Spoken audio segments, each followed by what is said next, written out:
Breaking news today, and it is already drawing a lot of attention. Chad hunters storm hideouts, Fulani militias eliminated in numbers. This is the headline making rounds, and I am here to unpack it, explain what it means, and connect it to the bigger picture. Now, please, as you are watching right now, take 1 second to like this video and hit the subscribe button, because you will not want to miss the way we break down these stories in simple English for everybody to understand. So, the headline says, Hunters from Chad stormed hideouts. Now, when you hear the word hunters in this kind of news, it does not always mean ordinary hunters who are chasing animals in the forest. In many parts of Africa, especially around Chad, Niger, and Nigeria, the word hunters is also used to describe local security groups, vigilantes, or even traditional fighters who defend their communities. These people know the forests, they know the paths, and they are usually the first line of defense when militants or bandits hide in their areas. So when reports say Chad hunters storm hideouts, it usually means a combination of local fighters, possibly working with the military, going into deep forest camps to chase armed groups. And then the second part of the headline, Fulani militias eliminated in numbers. This is a very strong statement. It suggests that many people in those hideouts were killed or captured. But you and I know that whenever we see words like eliminated in numbers, we must ask ourselves, who is giving these numbers? Who is counting? Is this information verified? Because in conflicts, it is common for both sides to exaggerate. Governments or local forces may claim they killed many enemies to show strength.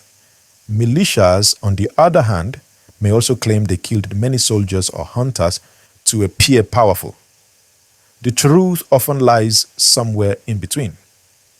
Now, let me ask you directly, do you believe this headline as it is, or do you think it may be exaggerated?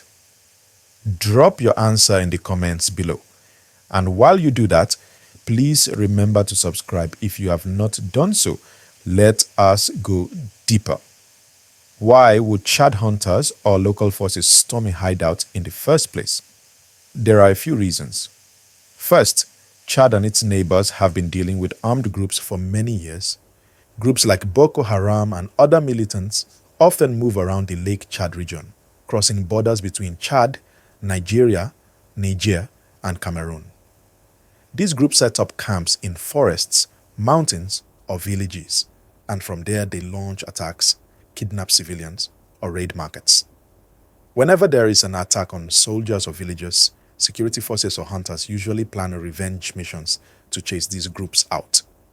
So this particular storming of hideouts is most likely a response to recent attacks in the region.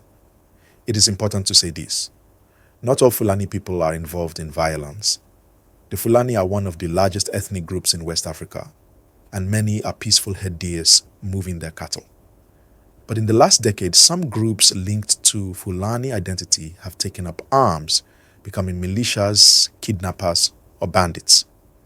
They use the forests as safe havens and sometimes join forces with extremist groups. This is why whenever you hear Fulani militias, people pay attention quickly because they are linked with violent clashes, especially in Nigeria's middle belt states like Benue, Plateau, Kaduna, and Taraba. So let us connect these to Nigeria. Anytime Chad or Niger fights militants on their side, the fighters often run across the border into Nigeria. The borders are long, open, and very difficult to police. So today, if Chad hunters storm a camp, tomorrow some of those fleeing fighters may appear inside Nigerian forests. That is why Nigerians always feel the heat when these kinds of battles happen outside their borders. It is a chain reaction. Now let me ask you, my audience, do you think Nigeria is doing enough to secure its borders and prevent these fighters from coming in? Or do you think the government is still too weak on border control? Share your views in the comments below. And again, do not forget to like this video and subscribe so that we can continue this important conversation together. The story also has another side we must think about: the civilians. Whenever you hear about storming hideouts, It sounds like a direct battle, but many times civilians are nearby. Some are living in villages close to the camps. Some are kidnapped victims held inside those hideouts. And others are ordinary farmers passing by. When clashes break out, bullets do not always choose their targets, and innocent people often suffer. Many families end up running away, becoming displaced, and some never return to their homes. So while headlines say militias eliminated, the hidden cost is often the suffering of ordinary men, women, and children.